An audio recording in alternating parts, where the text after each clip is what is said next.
Vladimir Putin ఇటు భారత్ అలాగే అటు చైనాకు నమ్మకమైన నేస్తం. కానీ గతేడాది భారత్ ప్రతిష్టాత్మకంగా నిర్వహించిన G20 సమ్మిట్కు రాలేదు. పైగా అదే సమయంలో China belt and road initiative 10 ఏళ్ల వేడుకకు వెళ్లారు. దీంతో రష్యన్ ప్రెసిడెంట్ భారత్కు దూరం జరుగుతున్నారనేటువంటి చర్చ జోరందుకుంది. అందుకు అమెరికా, ఇండియా మధ్య స్నేహమే కారణమనే విశ్లేషణలు వినిపించాయి. తాజాగా ఆ చర్చకు ఫుల్ స్టాప్ పెట్టే అప్డేట్ వచ్చింది.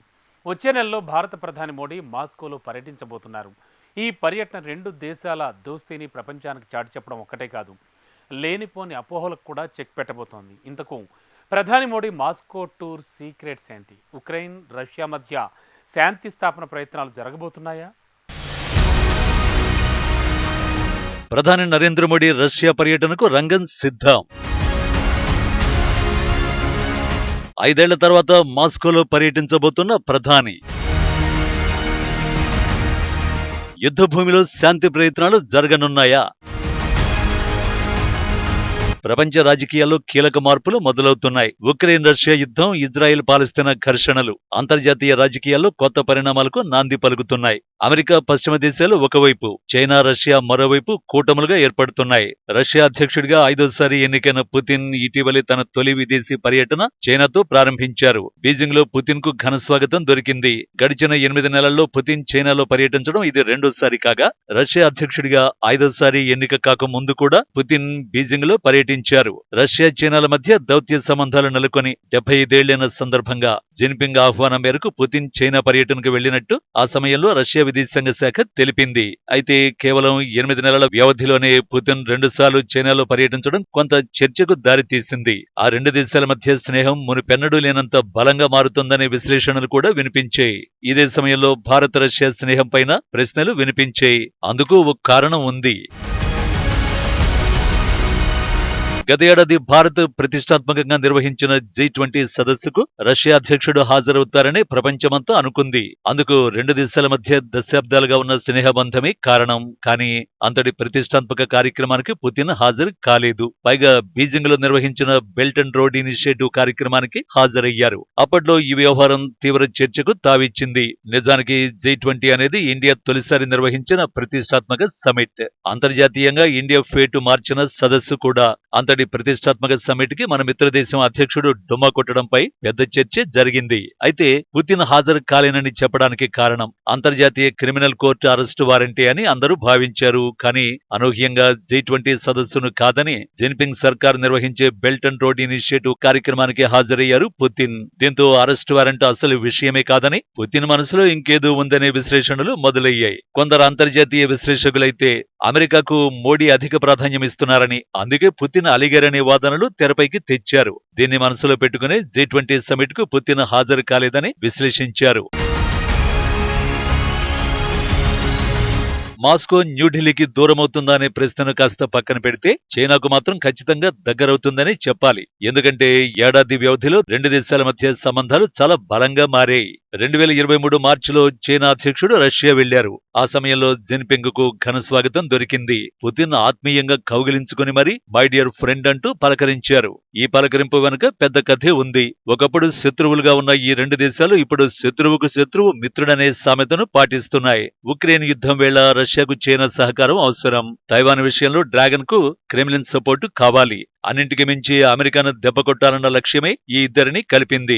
పుతిన్ కు తన దేశ ఆర్థిక వ్యవస్థ దెబ్బతినకుండా ఉండడం కావాలి. చైనాతో స్నేహంతోనే అది సాధ్యం. రష్యా నుంచి భారీగా ముడి చమురును కూడా బీజింగ్ కొనుగోలు చేస్తోంది. ఇక ఇటీవల ఆయుధాలను అందిస్తోందన్న అనుమానాలు ఉన్నాయి. ఒంటరి పోరాటం కంటే బలమైన మిత్రుడు పక్కనుంటే ఆ ధైర్యమే వేరు. ప్రస్తుతం మాస్కో కోరుకుంటోంది ఇదే. ఇక చైనాకు కావలసింది అమెరికాపై ఆధిపత్యం. రష్యా సాయంతోనే అది సాధ్యమని డ్రాగన్ నమ్మకం. చైనా దూకుడు పెరగకుండా ఎప్పటికప్పుడు అమెరికా అడ్డుపుల్లలు వేస్తూ వస్తోంది. దాన్ని ఎదుర్కోవాలంటే రష్యా మద్దతు తప్పనిసరని డ్రాగన్ భావిస్తోంది. ఇలా ఇరు దేశాలకు ఎవరి అవసరాలు వారికి ఉన్నాయి. అంతే తప్ప ఇందులో భారత్ కు రష్యా దూరమవడం అన్న ప్రసక్తే లేదు. ఇక భారత్ రష్యా మధ్య గ్యాప్ పెరుగుతుందన్న అనవసర చర్చ నేపథ్యంలో ఓ కీలక అప్డేట్ ఇచ్చాయి రెండు దేశాలు. ప్రధాని మోడీ జూలై నెల మొదట్లో రష్యా పర్యటనకు వెళ్లనున్నట్లు దౌత్య వర్గాలు వెల్లడించాయి. బహుశా జూలై 8న ఇది ఉండొచ్చని, తేదీ ఖరారుపై ఇంకా తుది నిర్ణయం తీసుకోలేదని తెలిపాయి. ఈ టూర్లో రష్యా అధ్యక్షుడు పుతిన్తో మోడీ పలు అంశాలపై విస్తృత స్థాయి చర్చలు జరిపే అవకాశం ఉంది. మాస్కో సందర్శన కార్యరూపం దాల్చితే గత 5 ఏళ్లలో ఇది ప్రధాని మోడీకి తొలి పర్యటన అవుతుంది. ఇంతకుముందు 2019లో రష్యాలోని వ్లాడివాస్టాక్ లో జరిగిన ఆర్థిక సదస్సుకు మోడీ హాజరయ్యారు. ఇద్దరు అగ్రనేతల భేటీకి క్రియాశీలక సన్నాహాలను ప్రారంభించినట్లు మాస్కోలోని క్రెమ్లిన్ అధికార వర్గాలు తెలిపాయి. భారత ప్రధాని రాకకు మేము సిద్ధమవుతున్నట్లు నేను నిర్ధారించగలను. అయితే పర్యటన తేదీని అప్పుడే చెప్పలేం. ఈ విషయం ఉభయులు తర్వాత ప్రకటిస్తారు అని రష్యా అధ్యక్షుడి సహాయకుడైన యూరీ ఉషకోవ్ మీడియాకు వివరించారు. జూలై 3-4 తేదీల్లో కజకిస్తాన్ లో జరగనున్న షాంఘై సదస్సుకు గైర్హాజరు కావాలని ప్రధాని మోడీ నిర్ణయించుకున్న నేపథ్యంలో క్రెమ్లిన్ నుంచి ఈ ప్రకటన వచ్చింది. అలాగే అక్టోబర్లో బ్రిక్స్ వార్షిక సదస్సుకు రష్యా ఆతిథ్యం ఇవ్వనుంది. ఈ సదస్సుకు మోడీ హాజరవుతారని రష్యాకు పూర్తి విశ్వాసం ఉన్నట్లు క్రెమ్లిన్ అధికారులు తెలిపారు. భారత రష్యా మధ్య గ్యాప్ పెరుగుతుందన్న చర్చకు ఈ ప్రకటనతో ఫుల్ స్టాప్ పడినట్లే. నిజానికి ఇరు దేశాల వ్యూహాత్మక భాగస్వామ్యంలో భాగంగా ఇప్పటిదాకా రష్యా భారత్ల నడుమ 21 సార్లు వార్షిక భేటీలు జరిగాయి. చివరిసారిగా 2021 డిసెంబర్ 6న ఢిల్లీ వేదికగా పుతిన్ ఈ చర్చల్లో పాల్గొన్నారు. మోడీ పర్యటన ఖరారైతే 3 ఏళ్ల విరామం అనంతరం ఇరు దేశాల మధ్య 22వ వార్షిక సమావేశం జరుగుతుంది. ఉక్రెయిన్పై యుద్ధాన్ని ముగించే విషయాన్ని పుతిన్తో మోడీ చర్చించే అవకాశం ఉంటుందని భావిస్తున్నారు.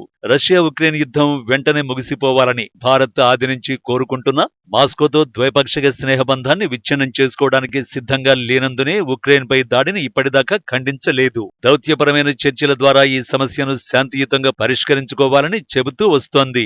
నిజానికి ఉక్రెయిన్ రష్యా యుద్ధం మొదలైన ఏడాదిలో జరిగిన ఎస్సీఓ సమిట్లోనూ పుతిన్తో మోడీ ఇదే మాట చెప్పారు. आज का युग युद्ध का है नहीं और हमने फोन पर भी कई बार आपसे इस विषय में बात की है कि डेमोक्रेसी और डिप्लोमेसी और डायलॉग ये सारी बातें ऐसी हैं कि जो दुनिया को एक स्पर्श करती है. आने वाले दिनों में शांति के रास्ते पर हम कैसे बढ़ सके उसके विषय में जरूर आज हमें चर्चा करने का मौका मिलेगा. आपका व्यू पॉइंट समझने का मुझे भी एक अवसर मिलेगा. 2 ఏళ్ల క్రితం ఎస్సీఓ సమ్మిట్లో మోడీ చేసిన వ్యాఖ్యలు ఇవే. ఈ తరానికి కావలసింది యుద్ధం కాదని, వీలైనంత త్వరగా యుద్ధాన్ని ముగించాలని పుతిన్ కోరారు. దానికి పుతిన్ ప్రతిస్పందిస్తూ ఉక్రెయిన్ సంఘర్షణపై మీ వైఖరి, మీ ఆందోళనల గురించి నాకు తెలుసు. ఈ పరిస్థితికి త్వరలోనే ముగింపు పలకాలని మేము కూడా భావిస్తున్నాం. అక్కడ జరుగుతున్న ప్రతి సంఘటనను మీకు ఎప్పటికప్పుడు తెలియచేస్తామని చెప్పుకొచ్చారు. కానీ ఇప్పటి వరకు యుద్ధం ముగింపు దిశగా ఎలాంటి అడుగులు పడలేదు. గత ఏడాది మాస్కోలో పర్యటించిన జిన్పింగ్ సైతం యుద్ధ భూమిలో శాంతి నెలకొల్పడమే తన లక్ష్యమని ప్రకటించినా అప్పుడు ఆ దిశగా అడుగులు పడలేదు. ఇటీవల జెలెన్స్కీ సైతం యుద్ధ భూమిలో శాంతి నెలకొల్పాలని మోడీకి విజ్ఞప్తి చేశారు. ఈ పరిణామాలు చూస్తుంటే మోడీ పర్యటనలో ఖచ్చితంగా ఆ దిశగా ప్రయత్నాలైతే జరుగుతాయని విదేశీ వ్యవహారాల నిపుణులు అభిప్రాయపడుతున్నారు. ఏమైనా సుదీర్ఘ విరామం తర్వాత జరుగుతున్న ఈ పర్యటన రెండు దేశాల సంబంధాలను మరో స్థాయికి తీసుకువెళ్లడమే కాక ఊహించని సంచలనాలకు వేదికయ్యేలా ఉంది.